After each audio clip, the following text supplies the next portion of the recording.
안녕하십니까. 하나님이 주신 은혜와 감동이 있는 CTS 내가 매일 기쁘게 시작하겠습니다. 저는 최선규입니다. 반갑습니다. 안녕하세요. 김희선입니다. 네, 안녕하세요. 안녕하세요. 다음 세대를 우리가 반드시 세워야죠. 그럼요. 네. 당연하죠. 그런데 있잖아요. 네. 우리 청소년들이 이제 학교 다니는 거를 보통 생각하잖아요. 그런데 와, 우리가 이 관심을 둘 다음 세대들 중에서 네. 소위 학교를 다니지 않는 아이들이 저 이거 보고 깜짝 놀랐네. 38만 명이나 된다고 그래요. 오. 그러니까 그 학교 밖 청소년을 네네. 얘기하는 거죠. 네, 그렇게 얘기하죠. 예. 네. 자, 근데 그 학생들의 상당수가 네. 3년이 지나도 이 자기의 자리를 찾지를 못한대요. 그러면서 방황을 하는데 네. 그 방황 속에서 이제 비행 청소년이 되는 거죠. 아유, 예. 아유, 안타까워. 그런데 아무튼 그 친구들은 선입견 그리고 또 편견 속에서 진료 찾기도 힘들고 예. 삶의 의욕도 없어지고 점점 깊은 수렁 속으로 빠지게 되는 거래요. 그죠? 네네. 예. 그러니까 어찌 보면요, 이 사회적 관심 그 사각지대라는 게 분명히 있다는 거예요. 네. 거기에 놓여 있는 우리 다음 세대들을 우리가 관심을 가져야 되는데, 자, 이들을 위해서 인생 제 2막을 시작하신 분을 오늘 주인공으로 모셨습니다. 네. 소년 희망 공장의 대표이신 최승주 권사님이 오늘 주인공입니다. 반갑습니다. 어서 오세요. 안녕하세요. 반갑습니다. 네. 아유 참 이름부터 그 사역의 의미가 딱 이름 속에 담겨져 있네요. 소년 희망 공장. 네. 그러니까 학교 밖 아이들을 위해서 이 공장 공장이라고 해야 되나요? 뭐 브랜드 네임처럼 네. 그런 것이고 실제로는 이제 카페를 운영하고 있습니다. 그런데 네. 요거는 아이들의 종착지는 아니고요. 예. 아이들이 가장 힘들고 어려울 때 일을 하면서 최소한의 비용을 주고 일하지 않는 동안에는 공부를 했으면 좋겠다. 아니면 예. 기술을 배웠으면 좋겠다라고 예. 하는 플랫폼 역할을 주로 하고 있습니다. 그렇군요. 필요한 경우에 교육비, 주거비, 병원비, 상담비도 지원을 하고 있어요. 네. 네, 그 아이들이 가지고 있는 문제점들이 굉장히 많아서 네. 그러니까 학교 밖 아이들 중에는 이제 집을 나온 거리 청소년들도 있거든요. 네. 예. 그런 경우에는 이제 그 집이 필요할 주거가 필요할 경우도 있어서 주거비를 지원하기도 하고 이제 그 알바비를 가지고는 생활이 안 되죠. 생활이 안 되니까 네. 병원비는 무조건 이제 지원을 하고 아. 그것 외에 또 이제 저희가 가장 이렇게 집중하는 것은 교육받는 거거든요. 예, 그러니까 뭐 교육받아야지. 대학을 가든 기술 교육을 받든 할 때 그런 비용을 이제 지원해주겠다라고 네. 하는 거죠. 근데 대표님, 저 이런 생각 드는데 우리 그 학교 밖 청소년들에게 단순히 그저 일자리만 제공한다고 아이들이 그 회복이 될까요? 그렇죠. 자기 신뢰감이 회복이 되면 맨 처음엔 알바생으로 왔지만 네네. 그게 이제 오랜 시간이 지나면 저랑 이제 그 교감이 되고 신뢰하게 되면 자기 이야기들을 이제 털어놔요. 자기 속마음들을 털어놓으면 이제 그때부터는 제가 잔소리를 해도 아이들이 그게 이제 그 사랑에서 나오는 거라는 거를 알아요. 그래서 돈 얼마 모았어? 그 조사하고 왜 너 50만 원 받으면 차비가 5만 원이지? 그럼 긴급생활비 용돈으로 한 20만, 30만 원 남잖아. 이거는 저축을 해야지. 아이들이 그거 갖고 막 게임기 사고 막 이렇게 할 수가 쓰죠. 있어서 예. 처음엔 좀 놔두거든요. 그다음 나중에 잔소리를 하면 그걸 이제 받아들이고 적금도 들기 시작하고 네. 공부해야 되지 않겠니? 이렇게 살 수 없잖니? 너 24살 되면 여기서 나가야 돼. 우린 청소년만 여기서 일할 수 있어. 그러면 그 전에 공부하자. 예. 그리고 아니면 해야지. 예, 그러니까 그 안내도 하고 그리고 이제 정부에서 주는 여러 가지 유선 정부가 굉장히 많은 일들을 하고 있기 때문에 뭐 취업도 할 수 있는 취업 성공 패키지 그래서 교육도 다 시키고 하거든요. 네. 그런 것도 연결시켜주기도 하고 하면서 아이들이 한 4년이 지나면 변하기 시작해요. 공부해야겠다. 이렇게 살아서는 안 되네. 좀 그것이 다시 마음에 힘을 기르면서 회복되기까지 예. 기다리는 시간이 좀 지루하기는 하지만 아이들이 이제 변하기 시작해서 지금 이제 공부하는 아이들도 생겼고 알바하면서 네. 그리고 이제 막 적금도 들면서 매월 저한테 사진 찍어서 보내요. 오늘 이번 달에 다 분명히 들어갔습니다. 얼마 모았습니다. 이래가면서 그래서 사실은 이 매장을 하는 것이 처음에는 예. 무슨 1억씩 들여갖고 이런 매장을 해서 겨우 4명, 6명 고용을 하냐. 차라리 돈을 나눠주지. 이런 비난도 많이 들었어요. 네. 그런데 실제로 이 1억을 투자를 하면 지속 가능하게 지금 6년, 7년 동안 수입을 창출해서 아이들한테 월급을 줄 뿐만 아니라 더 중요한 것은 그 아이들하고 같이 생활하면서 자꾸 이제 변화를 유도해 갈 수 있다라고 하는 것. 예. 그것이 이제 큰 의미인 것 같아요. 그 선배들이 변화하는 모습을 또 이제 신입이 보면서 네. 나도 저 형처럼 네. 저 누나처럼 변할 수 있다. 이런 자신감을 또 갖게 되고. 롤모델이 있을 뿐만 아니라 예, 참 재밌는 게 예. 지금 한 아이가 대학까지 들어가는데 5년이 걸렸거든요. 네. 그러니까 그 다음 친구는 그보다 좀 짧아져요. 어머머머머머. 같이 일을 하면서 얘기도 하고 너 얘한테 얘기 좀 해줘 이러기도 하고 그리고 이제 이 형을 제가 닥달하는 걸 봐도 이제 자기도 그거를 이제 기쁘게 받아들이면서 지금 그 두 번째 친구는 네. 돈을 잘 모으기 시작했고 교회도 나가기 시작했고 그리고 이제 공부를 이제는 해야 되지 않겠어라고 했더니 지금 이제 자기가 음치인데요. 음악을 너무 좋아해요. 음치인데. 네. 그래서 보컬도 트레이닝도 하고요. 딸은 운동도 열심히 하고 굉장히 뚱뚱했는데 저희가 애들 운동도 많이 가르쳤거든요. 네. 그러니까 꾸준히 하면서 살도 쭉 빠지고 굉장히 많은 변화들을 갖고 올 수가 있어요. 진짜 애들 키우고 계시네요. 그러면은 저는 참 좀 궁금한 게 이렇게 소년 희망공장을 어떻게 하셨는지 이게 주님의 인도하심이잖아요. 그럼 맨 처음에 우리 권사님께서 가지셨던 신앙 어떻게 갖게 되신 거예요? 저희 이제 순복음교회 전도사님이 이렇게 집에서 개척을 하신 적이 있었어요. 예. 그래서 친구들하고 그냥 갔던 것 같아요. 그때는 뭐 놀거리도 없고 아주 오래전이니까. 그래서 초등학교 5학년 때쯤 5학년 때쯤. 네, 그 가서 했는데 재밌더라고요. 그때는 문화라는 것이 전혀 없었는데 막 노래하고 찬양하고 재밌었는데 왜인지 모르겠는데 철야기도도 그 어린 나이에 그 집에서 하는데 가게 됐어요. 초등학교 5학년이요. 그게 아마 그 전도사님하고 같이 하는 그런 것들이 좋아서 그랬지 않았을까라고 하고 믿음이 어떻게 생겼는지는 잘 모르겠어요. 근데 집안 이제 분위기는 그 불교 집안이었죠. 뭐. 아, 집안이. 네. 그래서 이제 저기를 교회 가서 전도사님 개척 교회 가서 뭐 철야 예배까지 하고 오셨다 그랬잖아요. 네, 그러면 이제 집에서 싫어하셨겠다.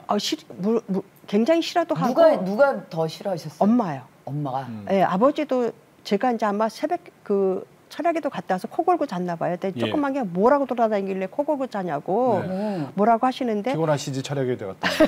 교회 갔다 오고 나면 엄마한테 굉장히 혼났어요. 그래서 사실은 중고등학교 때는 교회를 못 나갔어요. 교회를 못 나가고 몰래 저는 그래서 주일학교가 굉장히 중요하다고 생각하는데 그 주일학교 그 믿음을 가지고 밤에 식구들이 다 자면 몰래 일어나서 기도하고 잤어요. 오. 방에서? 예. 혼자? 예. 그러니까는 그 조용히 움직여서 그 초등학교 믿음이 뭐라고 그게 중고등학교 때까지 계속해서 이어진 거죠. 아니, 근데 교회는 못 가게 하니까 다들 잘 때 일어나서 이불 위에서 무릎 꿇고 이렇게 기도했던 거예요. 기도 내용 지금 기억나세요? 전혀 기억 안 나요. 뭐라고 했는지는 기억은 안 나고요. 그냥 몰래 일어나서 이불 속에 살짝 일어나서 엎드려서 기도하고 다시 조용하게 눕고 뭐 이런 것들을 주로 많이 했는데 고등학교 졸업하고 나서는 엄마가 이제 대학을 안 보내시는 거예요. 왜요? 그러니까는 저희 어머니가 남전여비 사상이 굉장히 강했고, 그러니까 큰 아들 하나만 잘 키우면 되지 나머지는 여자는 고등학교 졸업시켜서 2, 3년 직장 생활하다 시집 보내면 최고다. 그렇게 해야 된다라고만 생각을 하신 거예요. 그런 생각들이 있었죠. 그래서 고등학교 졸업하고 나서는 도저히 못 참겠더라고요. 그래서 교회를 나갔어요. 그때부터는. 엄마한테 그냥 대놓고? 네, 대놓고 나가고 갔다 오면 등짝도 때리고 막 그러는데 하나님이 없으면 안 될 것 같은 그런 이제 생각 때문에. 저기 그 남전여비. 그때는 그랬어. 맞아요. 그것 때문에 이제 대학을 안 보냈잖아요. 맏아들만 공부시키느라고. 그 결혼하고 좀 나아졌어요? 그 전에 대학을 갔죠. 그래서 대학을 어떻게 가셨어요? 어떻게 갔어요? 아니 집에서 안 도와주시는데. 공장 다니다가. 공장을 다니셨어요? 예, 그런데 공장 다녔는데 제 첫 월급이 14,000원이었었어요. 근데 대학교 나온 사람들이 28만 원 받더라고요. 그래서 야 4년을 투자하면 40년이 달라지네. 공부해야겠다라고 생각을 한 거예요. 그래서 근데 그때까지 제가 이제 그림을 이제 늘 중고등 학교 때 미술부를 했었거든요. 근데 네. 지금 제가 제일 가진 게 그림이더라고요. 그런데 이제 대학을 가야겠는데 미술로 가야 되는데 학원비가 없잖아요. 근데 그쵸. 월급 14,000원 받으면 엄마한테 다 뺏겼어요. 엄마가 다 내놔 이러니까. 그리고 하루에 100원씩 줬어요. 그때 차비? 차비가 30원이었거든요. 네. 그러니까 왕복 차비하면 이제 60원인 거예요. 그럼 40원이 용돈이에요? 예, 40원이 남는 거죠. 그러니까는 용돈이라고 할 수도 없는 돈이 용돈 써본 적이 기억이 없어요. 그러니까 학원비가 없으니까 학교를 다시 찾아갔어요. 고등학교 졸업한 고등학교를 미술 선생님을. 선생님 여기 와서 좀 미술시에서 그림 좀 그려야겠어요.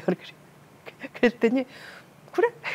이러시더라고요. 쿨하시네. 그래서 맨날 끝나면 학교 가서 그림을 그렸어요. 그때는 대상 주로 많이 했고. 그 미대 가셨어요? 네. 그래서 이제 미대를 학원은 한 안 번도 다니시고 네. 안 가보고 선생님 네. 조금씩 봐주시고.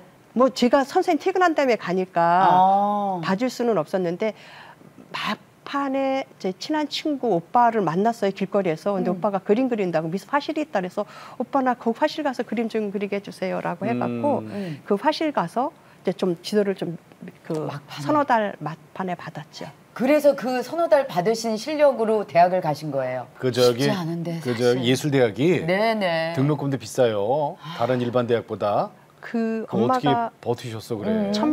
처음에 금반지 세돈반 빼주시더니 엄마가? 들어갔다니까 너무 기가 막힌 거예요. 기가 막혀 하시면서 좋아하시는 게 아니라?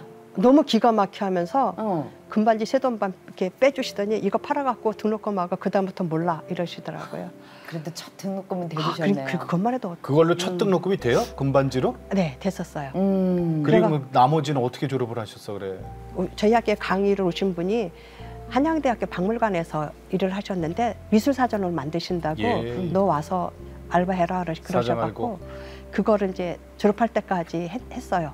해갖고 근데 중간에 힘들어서 1년은 또 휴학을 했어요. 휴학하고 다시 들어가고.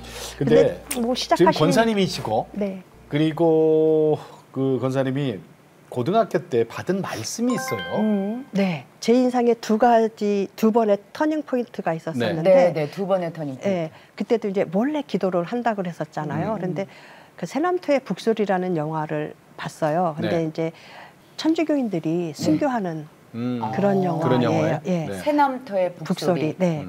근데 거기서 보면 이제 막 돌로 매달아 놓기도 하고 불로 지지면서 믿을래 안 믿을래 야소교를 이제 안 믿는다고 해라 막 그러는데 그거 보고 왔는데 깝깝하더라고요. 그래서 그날 밤에 기도를 했어요.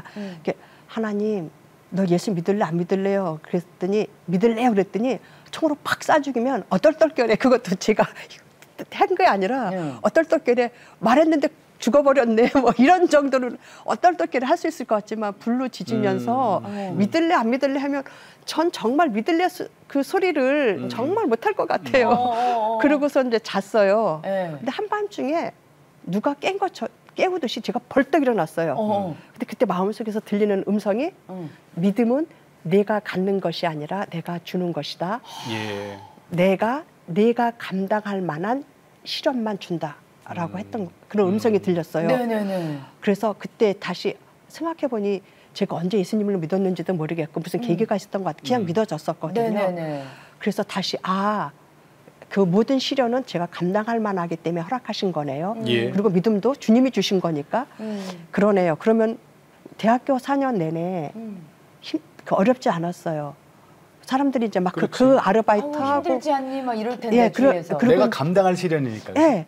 거기까지. 너무 행복하고 재밌고 그렇게 그리고 그 믿음의 자매들을 대학에서 만나면서 더욱더 믿음이 견고해지고 성경 공부를 해가면서 굉장히 좋았죠. 네. 그러면 권사님 결혼하고는 어때요? 남전여비? 괜찮으셨어요? 결혼하고 난 뒤에 좀 살림도 그렇고. 그 후유증이 저한테 좀 있었던 것이 왜요? 그 남자와 남편은 다르다고 생각했어요. 어떻게 달라요? 남자는 이제 경쟁 상대고 네. 같이 이렇게 동료가 될 수 있지만 그렇지. 남편은 살짝 이렇게 하늘이고 뭐 이런 것들. 어머니한테 너무 교육을 세게 받으셨구나. 그리고 이제 그 미우라 아야코 씨 책을 보면 네. 남편이 도둑질할 때 자기는 망보겠다. 그렇지. 근데 제가 그 말이 꽂혔어요. 그러니까 이제 남편이 사실은 저보다 나이가 한 살인가 어렸었는데도 꼬박꼬박 존댓말 했어요. 꼬박꼬박 존댓말 할 뿐만 아니라 남편이 하는 것에 대해서 굉장히 지원하고 하는 그런 것들이 많았죠. 네. 근데 이제 그럼에도 불구하고 결혼 생활은 불행했죠. 왜요? 굉장히 좋은 남자를 만났죠. 이게 그 시어머니를 통해서 들었어요. 열흘 후에 유학 간다며 이런 소리. 그래서 내가 네? 열흘 후에 남편이 유학 가는데 그거를 시어머니한테 들었다고요? 남편이 얘기한 게 아니라 네. 그러면서 남편은 뭐라 그래요? 유학 가요? 그랬더니 응, 돈 벌어서 보내 이러더라고요. 아니 어쩌면 이렇게 자신만만하세요 그분은? 그러면은 그 생활을 갖다가 이제 어떻게 언제까지 하신 거예요? 한 6년 했고 한 6년을 별거 생활을 하면 나중에는 그 집을 나오셨어요? 나왔어요. 왜 어떤 계기가 있으셨어요? 너무 힘들어서 이제 독립해서 살아야겠다라고 한 거죠. 그리고 이제 남편도 이제 돈을 안 보냈어요. 아 이렇게 살아서는 안 되겠다라고. 왜냐하면 빨리 대학을 들어가야 돼. 대학을 안 가고 뭐 거기서 사진 찍고 그 대학을 들어갈 준비를 하는데 그게 너무 2년씩 걸리니까 말도 안 돼. 한도 끝도 없겠다 싶어서 이제 대학 그 돈 못 보내주겠다. 나도 꿈이 있으니까. 그러니까 두 번째 터닝 포인트가 거기였었어요. 그러니까는 장기본부에서 근무를 하면서 그때 이제 신장을 개증하신 분들하고 미국 갔거든요. 미국 가서 거대하다, 장엄하다, 위대하다라는 개념을 미국 서부를 여행하면서 본 거예요. 왜 그랜드 캐년, 브라이스 캐년 보면서 그때 그리고 사막을 막 걸어가는 그 달리는데 10시간 달리는데 와 하나님이 이런 위대한 자연을 만들어서 인간한테 맡겼구나. 그럼 우리 인간은 얼마나 위대한 존재야. 지금의 내가 아니구나. 난 지금보다 훨씬 더 좋아질 수 있겠구나. 나는 지금보다 훨씬 더 하나님께서 큰 원대한 계획을 갖고 계시겠구나. 나 공부해야겠네. 그러니까 대학교 졸업하고 나서는 너무 징글징글해서 돈 벌어야지.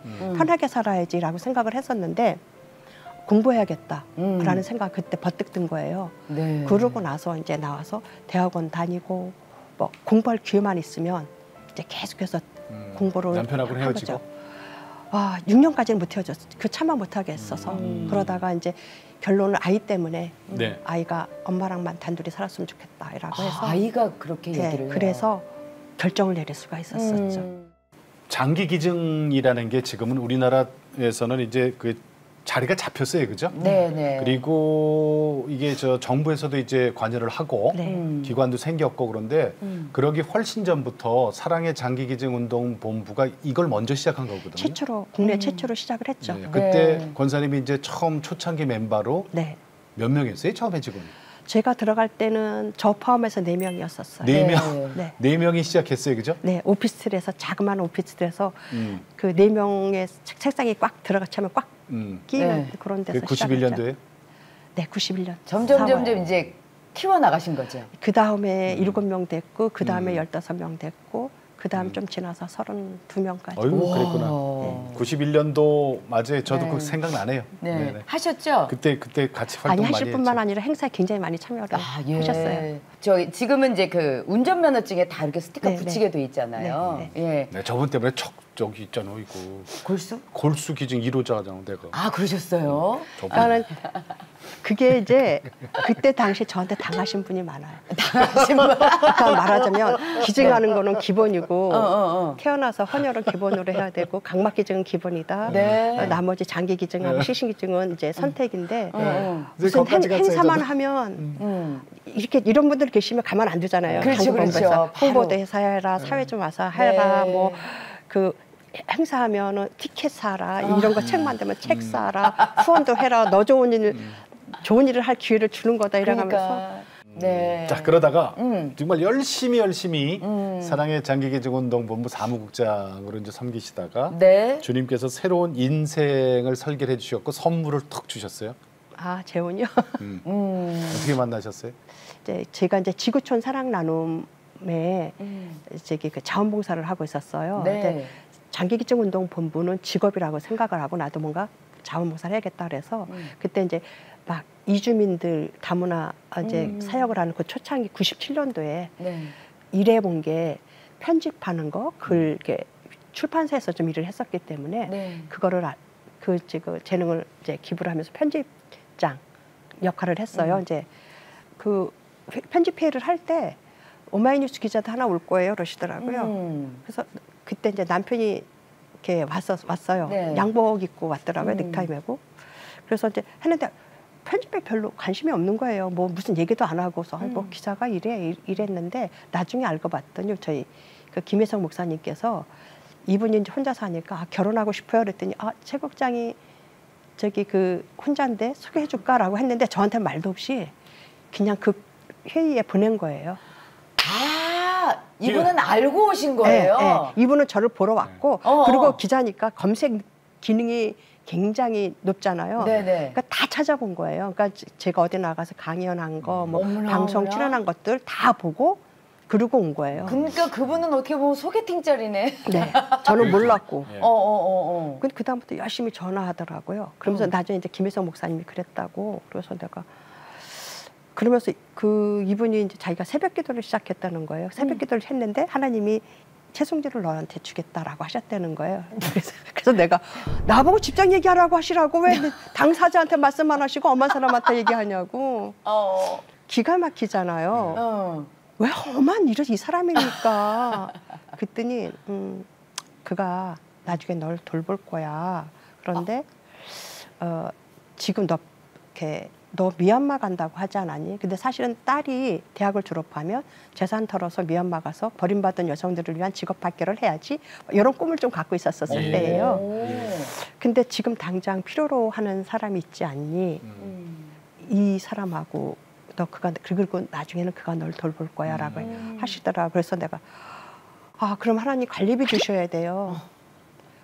이 남자 맡으려면 내가 관리비가 필요하다. 네, 관리비 줘야지. 왜냐면 아들도 둘 생기니까. 그죠? 중학교생, 고등학생 다 학교 보내야 되는데 그렇지. 그 어머니도 제가 돌봐야 될 것 같더라고요. 네. 시어머니까지. 네. 그러고서는 결혼을 했어요.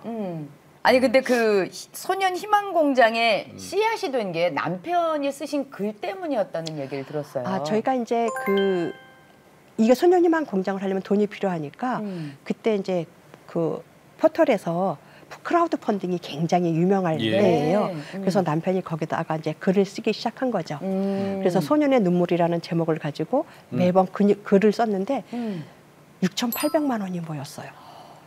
그래서 그 후원하신 분들 중에는 월세에 사시는데 이 글을 읽고 너무 가슴이 아파서 내 아이도 중요하지만 버림받은 아이들을 항배해야 된다는 것을 느끼고 후원합니다라고 하는 그런 감동적인 글들이 굉장히 많았어요. 그럼 6,800만 원 그 크라우드 펀딩 된 거 같고 제일 처음에 뭘 했어요? 제일 처음 매장 이제 만들었죠. 매장을 계약했는데 그거 가끔 부족하잖아요. 매장 하나 만드는데. 네, 6,800만 원 안 돼. 그리고 제가 어리석은 게 사업 경험이 없잖아요. 딱 만들어 놓으면 이거 한다면 하나님의 일을 하니까 부어주실 줄 알았어요. 막 손님도 막 오고. 아니 근데 손님은커녕 일단 계약을 했는데 리모델링 할 돈이 부족한 거예요. 계약은 해놨는데. 아니 사업에 대한 뭐 아주 그 뭔가 기초 지식이 전혀 없으셨나 봐. 그런 걸 전혀 안 해보셨잖아요. 전혀 안 해보고요. 엔조에서 일만 하셨지 뭐. 하나님이 하시면 근데 엔조에서 배운 건 딱 하나예요. 이만큼 일하면 돈이 이만큼 들어오고 이만큼 일하면 이만큼 들어온다. 그러니까 필요한 만큼 하나님이 채워주신다였는데 안 채우시더라고요. 그래서 한 3개월 동안 굉장히 힘들었어요. 그런데 이제 카페를 만들었죠. 카페를 만들고 컵밥 장사를 처음에 시작했는데 안 되는 거예요. 안 돼요? 네. 위치도 안 좋았어요. 근데 컵밥 장사한 이유가 애들아 와서 밥 먹어. 오기만 하면 밥 주려고 하고 한쪽에는 이제 커피 장사했는데 안 되더라고요. 그래서 어떻게 하셨어요? 새벽마다 가서 울었죠, 뭐. 내 돈이면 이렇게 딱 이렇게 중단할 수가 있는데 손 털고 나올 수 있죠. 후원금을 했는데 돈 모아줬더니 다 말아먹고 에이, 망했냐 맞아. 이 소리가 너무 맞아. 무서운 거예요. 그러니까 세게 말하면 네 돈 아니라고 그 정성 안 들여가지고 그렇게 말아먹었냐 이런 소리 들을까 봐. 그래서 새벽 이제 그때는 새벽에 굉장히 열심히 나갈 때인데 한 2달은 울었던 것 같아요. 너무 무서워서. 근데 어느 날 음성이 하나님이 듣다 못하셨는지 야 그거 지금 네가 했니?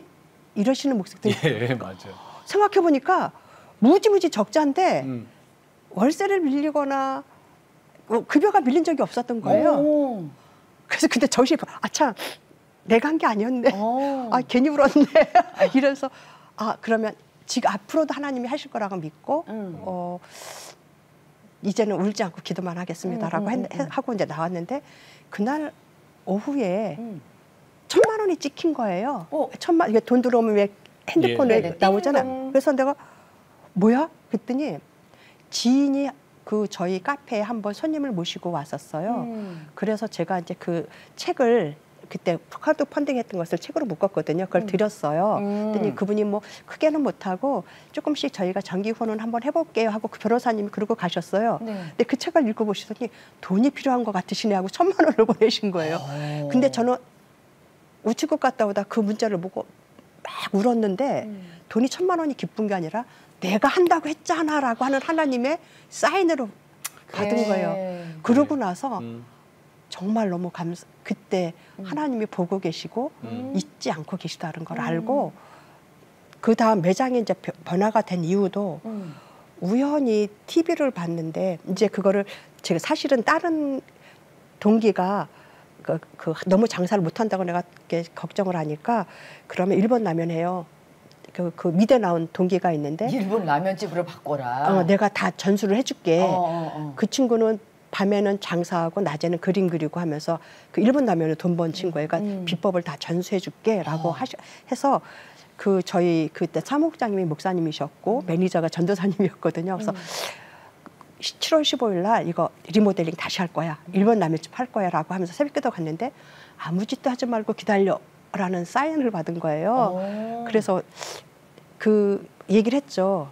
하지 말라고 하시는데 내가 잘못 들을 수 있으니까 기도해달라고 했는데 TV에서 우연히 JTBC 나도 CEO란 프로그램에서 장사 안 되는 사람들 장사 잘 되게 바꿔주는 프로그램이 있더라고요. 그런 거 있었어요. 네, 벌떡 일어나갖고 하나님 저기다 신청해요? 라고 했더니 그래서 막 써서 냈어요. 근데 일주일 후에 전화가 왔어요. 그 면접 좀 하자, 면담 좀 하자 해서 갔더니 막 물어보는데 이상한 거야. 저희 된 거예요? 됐대요. 그 다음 날 오더니요. 확 부셔버리고 그 프랜차이즈 커피집으로 바꿔버리더라고요. 그래서 그때부터 똔똔이에요. 남지는 않고요. 집세 내고 재료비 쓰고 우리 아이들 월급 줄 만큼 벌어요. 그러면 됐죠 뭐. 그러니까요. 뭘 더 말해요. 맨 처음에 하나님 하루에 25만 원 벌어야 되는데 내가 계산을 잘못했더라고요. 그래서 다시 하나님 45만 원은 벌어야 돼요. 제가 잘못 계산했어요. 잘못 계산했어요. 그랬는데 지금 평균 한 45만 원 벌어요. 네. 그러면은 아니, 지금 그때 남편께서 어떻게 보면은 연재를 계속 했던 이 얘기가 이 소년의 눈물. 예, 소년의 눈물이 이게 이제 계속 연재가 돼서 나오던 걸 책으로 엮어서 그렇지. 아까 그 기도하신 뒤에 어떤 변호사님이 보시고서 그분이 지금은 이사장님이세요. 그래요. 그러니까 이 책을 읽고서 그 1,000만 원이 어떻게 보면은 다시 시작하는 시드머니 하나님의 음성을 맞구나 그렇게 알게. 근데 이 중간에 보니까요. 제가 아마 그 소년원에 있던 친구가 직접 이제 얘기를 해서 이렇게 쓰셨는지 아무튼 시간에는 10호 처분을 받은 너는 억울하다고 했다. 아내를 병으로 떠나보낸 너의 아버지는 판사에게 선처를 호소했지만 돌아온 것은 무능한 아비의 등급은 눈물이었다. 너를 소년원에 보내고 객지로 떠나 공사판 떠돌이로 저녁을 술로 때운 너의 아버지는 면회도 가지 못한 아비를 용서해라. 미안하다. 술에 취해 울다 잠들고 까까머리 소년수인 넌 신입방이 춥다고 했다. 죽은 엄마도 억울하고 노가다 아버지도 억울하고 무전 유죄의 10호 처분이 억울하다고. 소년의 눈물 남편이 기자 출신인 남편이 처음엔 왼수였던 남편이 지금은 이제 선물이라고 고백하셨잖아요. 그거 모아놓은 거예요. 이제 글을 이걸로 이제 시작이 됐잖아요. 시작이 돼서 소년 희망 공장 아이들하고 함께 일할 수 있는 터를 마련했어요. 그러면 권사님, 그 소년 희망 공장이 지금 몇 년 됐어요? 2016년 이제 9월부터 시작을 했는데요.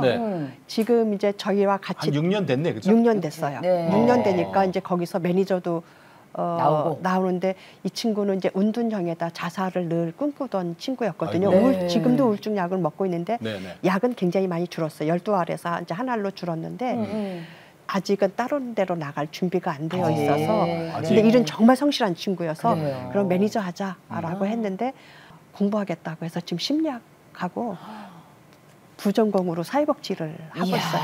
그래서 너 그러면 대학교 나오면 우리 사무실에서 일하고 얘 키워. 얘를 매니저로 만들어 잘 키우고 너는 사무실에서 아이들 만나고 상담하는 일을 하자 하고 지금 그런 꿈을 꾸면서 또 이제 2단계로 나아가고 있어요. 처음 만났던 아이 기억하시겠다. 그러게.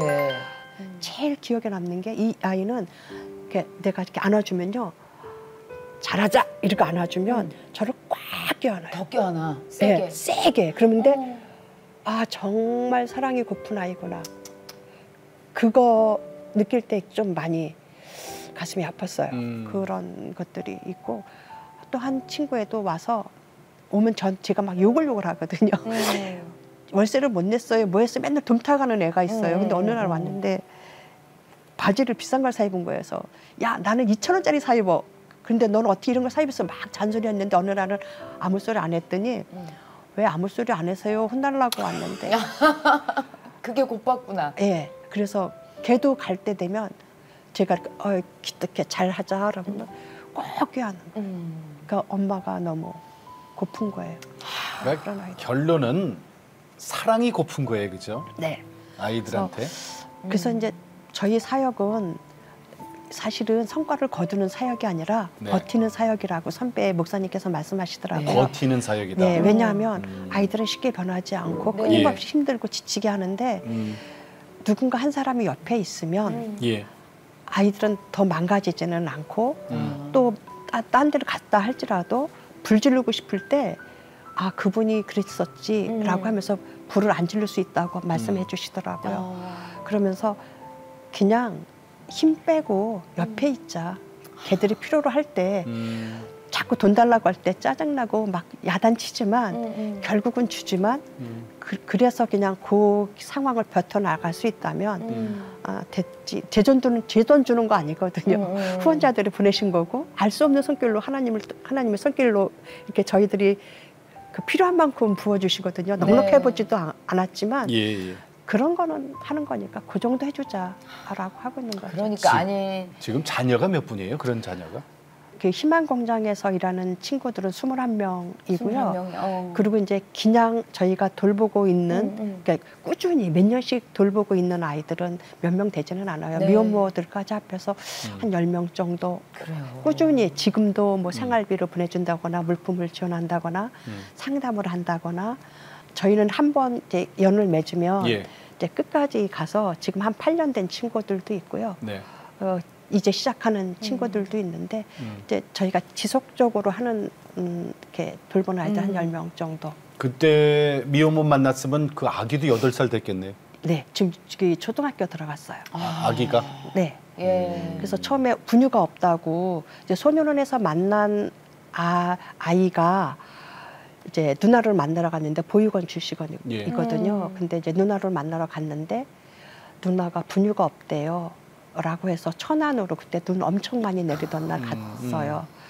다 어리죠. 20살, 뭐 21살. 이 친구들이 아기 하나 낳고서 살고 있는데 이제 분유를 이제 보내주기 시작하고 기저귀 보내주고 분유 보내주고 해줘야지 어떻게? 네, 예, 병원에 입원했다 그러면 이제 가서 병원비 같이 내주고 그래서 추석이나 설 명절 땐 다 저희 집에 와서 하룻밤 자고 가고 그런 친정이네. 예, 그 아이한테는 스tek이고 그래서 큰엄마라고 불러요. 큰아빠, 그래요. 남편을 큰아빠, 저는 큰엄마라고 부르는데 이제 그렇게 그냥 지내는 거예요. 그렇게 자리를 어느 정도 잡고서 사는 아이들을 보면은 참 큰 보람 있으시겠어요. 보람 있죠. 그 친구는 결국은 남자아이가 떠났어요. 그래서 네. 근데 또 둘째도 낳고 나서 그래서 제가 막 둘째 가졌을 때 막 철없다 막 뭐라고 했는데 좀 미안한 게 지금 보면 너무 이쁘거든요. 얘 안 낳았으면 어떡할 거냐 했는데 근데 그렇게 돌잔치를 해줬거든요. 나 아빠 없이 돌잔치를 해서 후원자들하고 같이 정말 컨셉이 뭐였었냐면 남들처럼이었었어요. 남들처럼 똑같이 뷔페에 가서 애기 사진 넣고 뷔페를 했는데 그때 돈이 좀 후원금이 한 400 정도 들어온 거예요. 그래서 걔한테 안 줬어요. 생활비 딱 100만 원 떼주고 공부하자. 이거 갖고 공부해야 돼. 이거 그냥 써버리면 안 돼. 라고 해서 유아교육 자격증 따서 지금 이제 그 보육교사 하고 있어요. 어린 근데 걔가 이렇게 이야. 핸드폰에 큰엄마 자격증 나왔어요. 큰엄마 때문이에요. 막 이러는데 그걸 제가 저희 이사님들한테 다 돌렸어요. 얘가 다 하시거든요. 얘가 드디어 땄습니다. 그래갖고 자립해서 살죠. 네. 너무 아니, 그 일을 하시는 거잖아요. 그렇죠? 저기 소년 희망공장이 앞으로 어떻게 쓰임 받길 원하세요? 너희가 가장 어렵고 힘들 때 여기서 쉬면서 재도약의 길을 공부를 할지 그러니까 종착지가 아니라 플랫폼이야. 그 일할 수 있는 동안에 새로운 일들을 건강하게 사회로 복귀할 수 있는 그 길을 마련하는 그 기간이다라고 생각을 하고 있고요. 제가 이제 세컨드 찬스 운동이라고 그래서 각 매장이나 기업에서 하나님만 맡아주시는 운동. 정말 힘든 아이예요. 그런데 같이 해주시면 변할 수 있어요. 라고 하는 그렇게 해서 그런 소년희망 공장들이 뜻을 같이 한 그런들이 많이 전국적으로 모였으면 좋겠다라고 하는 생각을 가지고 있고요. 그리고 이제 이것을 통해서 아이들한테 좀 더 다양한 지원들이 이루어졌으면 좋겠다. 아까 말씀드렸듯이 제일 중요한 게 저는 이제 교육이라고 생각을 해서 나가려면 바탕이 되는 것들이 있어야 돼서 꼭 대학을 가는 것이 아니라 직업도 가진다든가 아니면 마음도 키워서 스스로 개척할 수 있도록 해서 나갔으면 좋겠다. 그런 것이죠. 그러니까 그럴 때는 많은 분들이 같이 동참해서 한 사람이 되어주시면 굉장히 좋을 것 같아요. 한 아이만 좀 이렇게 책임을 져주시면 그게 기업이어도 좋고 한 개인이 하기에는 조금 부담이 될 수도 있을 것 같은데. 매장 같은 것도 좋고 근데 돈을 주시면 아이들이 너무 쉽게 버는 돈은 이렇게 쉽게 쓰거든요. 맞아요. 그러니까 우리 심지어는 그 매주 5만 원씩 주면서 고등학교 졸업을 시켰는데 취직을 했어요. 그랬더니 얘가 한다는 소리가 대표님이 돈 주실 때는 용돈 받는 기분이었는데 내가 돈 벌어 보니까 이게 얼마나 소중한 돈인지 알겠다고. 그러면서 60만 원씩 저축하고 있다고 그렇게 말을 한 친구가 있었거든요. 그러니까는 이런 것들이 훈련, 그 플랫폼의 역할 그런 것들을 했으면 좋은데 많은 그 기업들이 하나씩 한 명씩만 책임져 주면 좋았으면 좋겠어요. 그래요. 자, 그러면 우리 대표님 마지막으로 기도 제목 좀 여쭐게요. 지금 이제 준비하고 있는 게 이주 배경 중도 입국 청소년들을 위한 학교를 그러니까 위탁 학교를 지금 준비 중에 있어요. 그래서 왜냐하면 어gin을 좀 일을 하다가 보니까 흘러가는 아이들도 너무 많아서 이렇게 저기 소년희망공처럼 이렇게 꽉 잡고 있지 않으면 다시 원상대로 돌아가는 아이들이 많아서 좀 길게 만날 수 있는 아이들이 있었으면 좋겠다. 근데 지금 중도 입국 청소년들이 한국말은 안 되고 또 중도 입국 청소년. 그러니까 엄마가 재혼해서 데려온 아이들. 그리고 이제 이주인 노동자들이 이제 여기서 일을 하다가 좀 살만해지니까 이제 청소년기의 애들을 다시 데리고 와요. 데리고 오는데 이 아이들의 그 사회적인 문제가 좀 심각한 아이들도 좀 있어요. 그렇죠. 이게 말도 안 통해. 뭐 문화적인 충격 그리고 새 가정하고의 그런 불화들, 심리적인 요인들이 굉장히 많아서 그렇구나. 그런 아이들을 위한 저기 그 학교가 있었으면 좋겠다라고 해서 그 준비를 하고 있어요. 그래서 저희 교회에서도 좀 도와주시고 그래서 지금 이제 내년 3월을 목표로 해서 지금 준비 중에 있는데 그게 좀 잘 되었으면 좋겠다. 거기가 어디입니까? 부천이에요. 부천입니다. 저희가 지금 그 활동하고 있는 지역이 부천입니다. 근데 부천으로 했던 이유가 부천이 사실 청소년 강력 범죄가 가장 높은 1위 지역인데다가 그 부천역에 그 서울과 인천에서 오는 아이들 가출 청소년들이 많이 집결을 1호선을 따라서 많이 모여요. 그래서 그 먼저 일하셨던 분들이 부천으로 오라고 서울에서 저희 집은 서울인데 서울에서 하려고 했는데 부천으로 와야 된다고 하셔서 부천을 중심으로 활동하고 있어요. 그게 이제 전국적으로 희망공장이 세워졌으면 좋겠어요. 전국적으로 뭐 어디 뭐 저 지방에는 뭐 그런 아이들도 없겠어 다 있겠으니까. 그렇죠. 그렇죠. 고맙습니다. 오늘 정말 귀한 말씀 고맙습니다. 최승주 대표님 감사합니다. 네, 나와주셔서 고맙습니다. 고맙습니다. 네. 그 아이가 하나 태어나면은 그 부부가 이제 아이를 낳잖아요. 네. 근데 사실 키우는 거는 온 동네 사람들이 네. 붙어야 된다 그러잖아요. 맞아요. 그런 격언이 있어요. 맞습니다. 아이 하나를 키우는 데는요, 내 아이만 키워서는 안 되고, 그럼요. 온 동네 사람들이 내 아이, 그리고 나도 그 누군가의 아이, 다음 세대는 그렇게 키우는 거거든요. 그러니까는 내 아이만 잘 키울 게 아니라 남의 아이도 내 아이처럼 같이 잘 키워야지. 나중에 그 남의 아이가 잘못돼서 네. 우리 아이 잘 자라고 있는데 억울하잖아요. 분하잖아요. 야, 똑같이 이 세상에서 태어났는데 왜 쟤는 잘 먹고 잘 살고 억울해. 그리고 잘못할 수도 있으니까 이 아이의 그 마음에 사랑을 심어주고 같이 보듬으면서 네네. 같이 키워야 되는데 우리가 이 부분에 있어서 조금은 약하지. 예, 약해요. 내 자식만 끌어안았잖아. 네. 그냥. 내 자식만 그냥. 내 이웃을 내 몸과 같이 사랑하라는 그 하나님의 말씀을 그 어렸을 때부터 예, 심어줘야 되지 않을까. 소년 희망 공장이거든요. 네. 공장이란 말이 들어가서 혹시 또 무슨 뭐 아이들 가서 막 그냥 막 막노동시키고 이러는 거 아니야? 그거 아니에요. 네. 예. 그러니까 여러분 이 프로그램요, 하나님을 만나신 분들이 이야기니까 네. 많이 공유해 주시면 고맙겠습니다. 네. 네. 자, 저희 CTS는 다음 세대와 가슴 뛰는 세상을 열어갑니다라는 슬로건으로 한 교회. 한 학교 세우기 운동. 네. 자, 기독교 대안학교를 통해서 복음으로 다음 세대를 세우는 운동입니다. 네. 아래 전화번호 나가고 있죠? 이곳으로 전화를 주시면은 다음 세대 지원센터에서 우리가 갖고 있는 노하우 다 공개해서 여러분과 함께하길 원합니다. 전화 네, 많이 네. 걸어주시기 바라겠습니다.